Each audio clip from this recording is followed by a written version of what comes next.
Hello folks, how are you feeling right now? Now let me take you to a beautiful journey. I got something very exciting to share with you and I am super excited. Let me start by reading out one of my poetries which I wrote a long time ago. I just got it here. The name of the poetry is Champion. It goes like this. When the time is tough, the road is rough, and life offers you a try, accept the offer and become tougher. Don't give up and cry. For it is a test, so never haste. The trial won't last longer. A bright day is not far away, and you will return stronger. The rule, my dear, is simple and clear, that life is fair and just. Without pain, things you gain won't ever long last.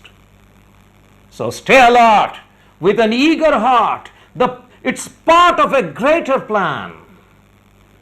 For if you trust, you won't rust, because you are a true champion.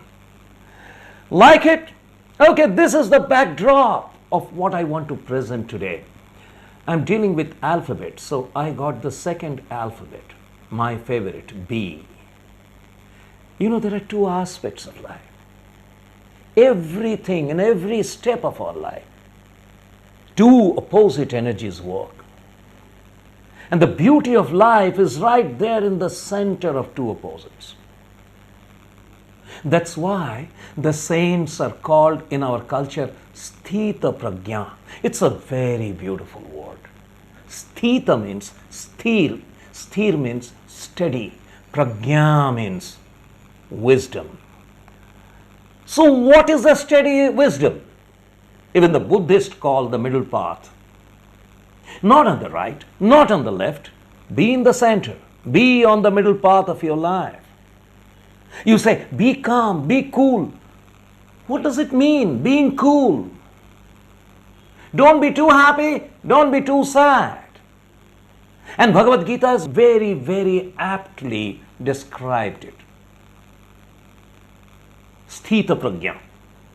Listen, it says, Dukkheshu anudvignamana, Sukheshu vigata spriha, Bita raga bhaya krodha, Sthita dhi muniruchyate.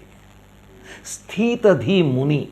Muni means saint. Sthita dhi means whose intelligence is steady. And how can you become a saint?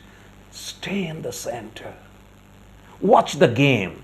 Watch the seesaw of life playing. Sometime up, sometime down. Sometime hot, sometime cold. Sometime sweet, sometime sour.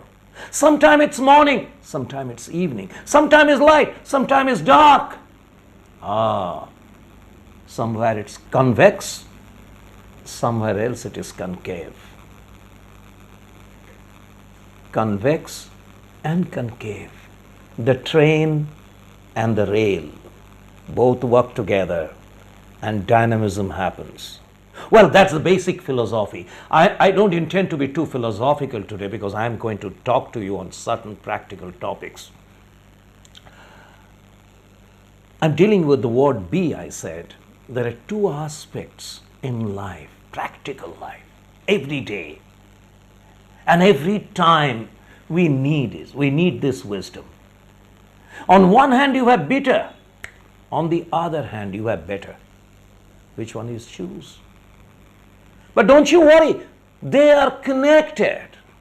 They are interconnected. Look at the word better. It has come from not better. If things were better, then you have the upper nomenclature, so you'll call it best. You don't call it best. When you call it better means it has emerged from something which is not better. And that's what is bitter. From bitter to better. It's a journey. So the moment bitter comes in our life, we get upset, we get bogged down. We said, my God, what can I do? It's too bad. I can't survive. I can't deal with it. And no, no, ma'am. What are we doing if we say that? Our energies are coming down and we are making the negative energy of bitter more than us. So we will surrender and we will succumb to the pressure. But there was another way. That is the way all successful people. That is the way all people who have achieved great feats in life have looked at the word bitter. It's how you look at it. For someone it's bitter. From someone it's an opportunity. For someone it is an obligation. For someone it is an opportunity. What happened to that great man, Sir Edmund Hillary, when he looked at Mount Everest?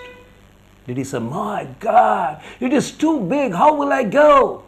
1,000 others had said that and they'd given it up. The moment he stood and he saw that picture, he said, hey, I'm going to put it down below my feet. So he was bigger, the mountain was stronger, and that's how you conquered the mountain.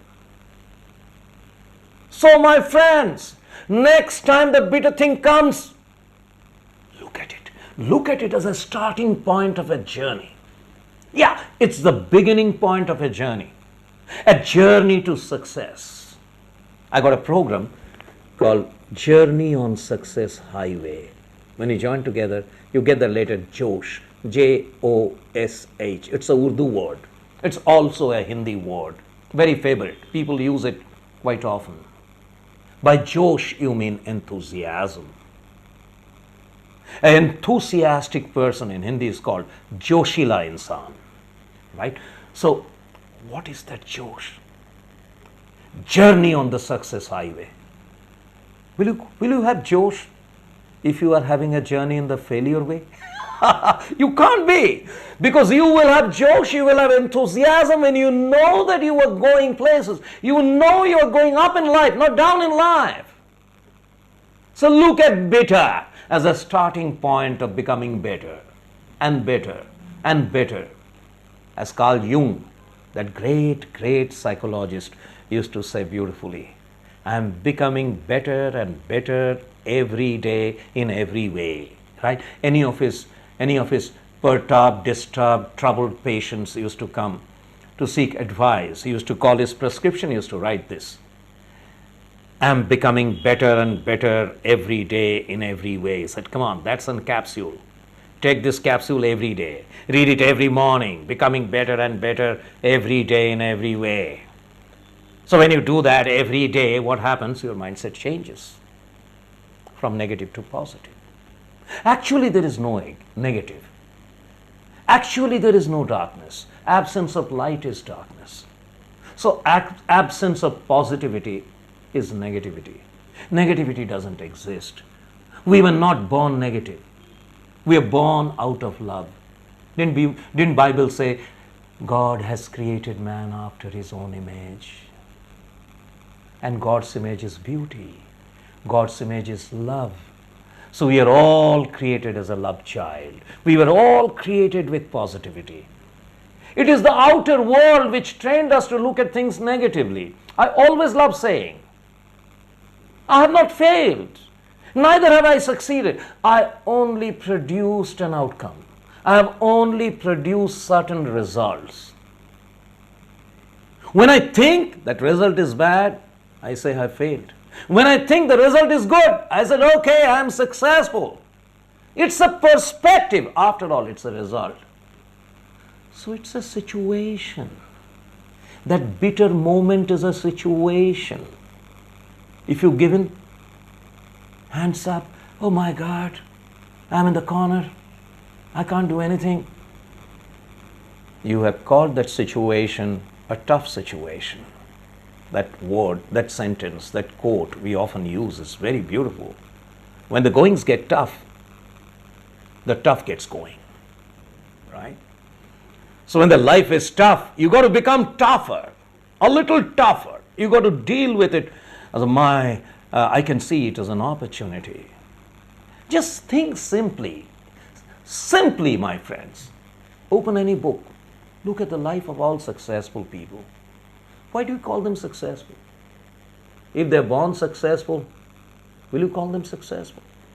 Certainly not. They're born failures.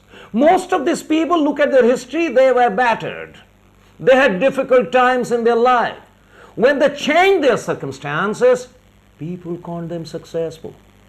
So, hey, you are having a tough life, congratulations.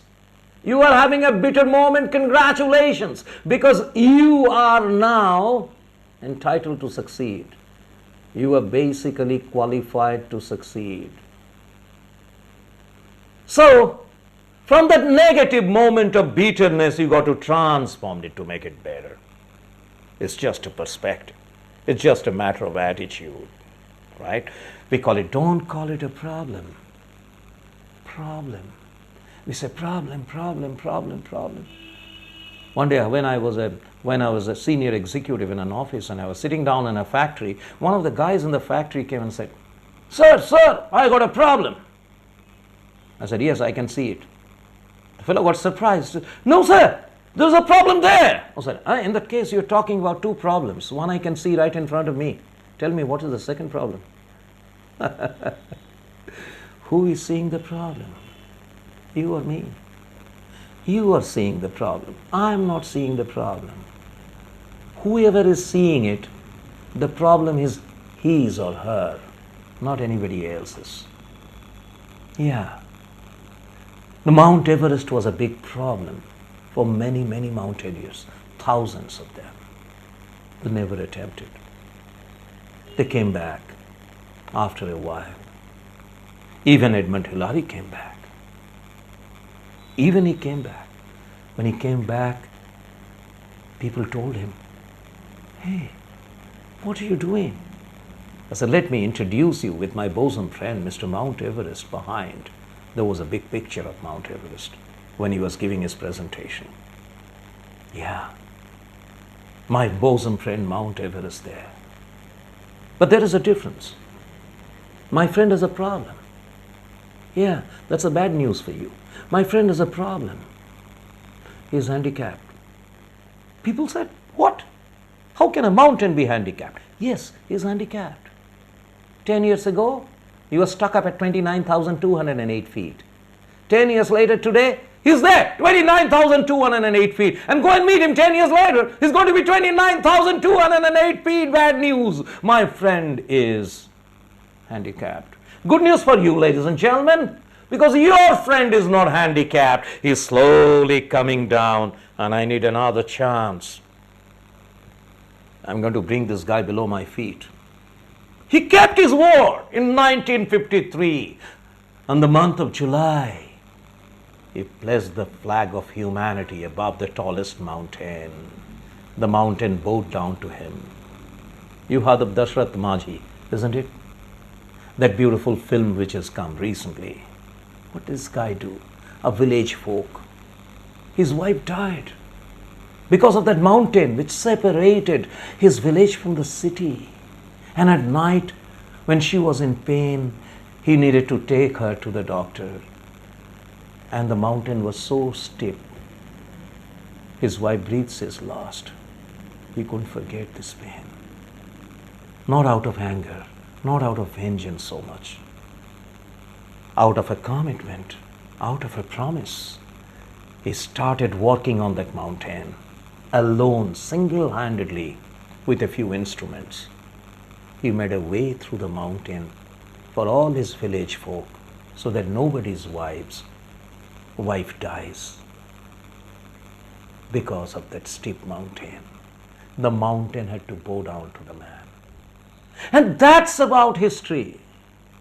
Those bitter moments are the opening opportunity for you to open new doors, new possibilities. Okay? And the thinking that you need inside you is called possibility thinking. I use this word often. Possibility thinking. Now, every time you think it's possible, it's possible, it's possible, it's possible, that word impossible is going to go. So from bitter to bear. Bitterness is the starting point of the journey of the success highway. Hope you remember that. And when you change your perspective to that, everything changes for you. Everything changes for you. One of my great favorites, my mentor. In fact, this gentleman, I never met him in my life, but I consider him my mentor because one of his books changed my life. Yeah. I want to mention this to you. My gift today to you. Read that book, Your Erroneous Zones by Dr. Wayne Dyer. It changed my life. In 1979, when I was having bitter moments, you know what Wayne Dyer says? If you change the way you look at things, the things look different. Kid, my God, what a beautiful thing, isn't it? If you change the way you look at things, the things look different. Because things are things. You like Delhi? Good. You don't like Delhi? Good. But Delhi is Delhi. Delhi is neither good nor bad. It's how you look at it. It's your attitude. It's the way you look at things. So it's a question of perspective, question of attitude. So when we change our thoughts and look at bitterness positively, well, that's a gift. That's a clue. That's an opportunity. That's a signal. That's not all. That's the blessings. You are being challenged. You are being allured to come out of your shell. And you have indomitable energy inside you. Did you know that? We don't know it normally because when we lead a normal life, we use our normal energy. Now, experience this. Feel this. Imagine that someone has attacked you, running with a dagger. You are running. Oh, you can't do it, but you run very fast. So your oppressor is a little far away and you can't see him anymore. So, okay, you can't run anymore. So you stop there, you relax there. But suddenly you see that guy is coming out of the bush with a dagger and is close by. Would you stop there? Would you still say, oh, I don't have energy? I'm tired, I can't run. You will run. And let me tell you, at that moment you're going to run faster than Mr. Milkha Singh. There you are. Where was that energy? That was not in your perception. But did you import it? Did someone come and inject that energy inside your body? No, you had it inside. You didn't know. Even Hanumanji didn't know his powers. That difficult situation became the mentor. And it changed. It brought out that energy. Likewise, this simple example proves that you have energy hidden within you and they come out quite often. Those bitter moments are your mentors. Remember this today. Small b to capital B. From bitter to better. Hope you like my presentation. And you're looking for more? Don't be disheartened. Long way to go. I shall come back again. Wait for the next time. Bye-bye. Have a great day.